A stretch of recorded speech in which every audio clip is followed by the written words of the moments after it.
Hi, today on Max Var Presents, we are reading Heir to the Empire by Timothy Zahn.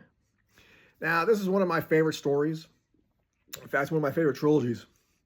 It takes place about 5 years after Return of the Jedi, and we get to see the state of affairs after the destruction of the Death Star 2 and the death of Darth Vader and the Emperor. So in their wake, there's a power vacuum, and a Imperial warlord steps forward to consolidate his power and reorganize and refocus the shattered remains of the Empire to retake the galaxy. His name is Grand Admiral Thrawn. He is an interesting character. He uses his mind rather than brute force to achieve his results. And along with him is the mad and very annoying Jedi Master named Joruus C'baoth. He is not one of my favorite characters. So with them, they're going to try to retake the galaxy, and Thrawn wants to use the Mad Jedi Master to use his Force powers to kind of recreate how the Emperor was able to organize his troops into one fighting force with his Sith powers. But, it's a mixed bag on this one here. Heir to the Empire also introduces us to Mara Jade. She's a fan favorite. We also see a new kind of creature that uses the Force in a very interesting way, in my opinion.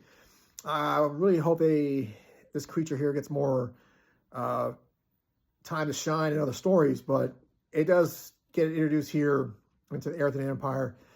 And of course, we can't forget the main characters, Luke and Leia, as they go through their struggles of trying to rebuild the galaxy after the fall of the Empire. Luke's trying to resume his Jedi training. He wants to learn more about the Force, while at the same time trying to pass on what he's learned to a new generation of Jedi, which he hasn't found yet, aside from training his sister Leia, who Leia has a lot to unpack in the story. She is about to be a mother to twins. She's trying to help build up the New Republic and resume her Jedi training. So her plate's full. Han's kind of there, just gathering supplies for the Republic. But, he'll have more to do in the next book.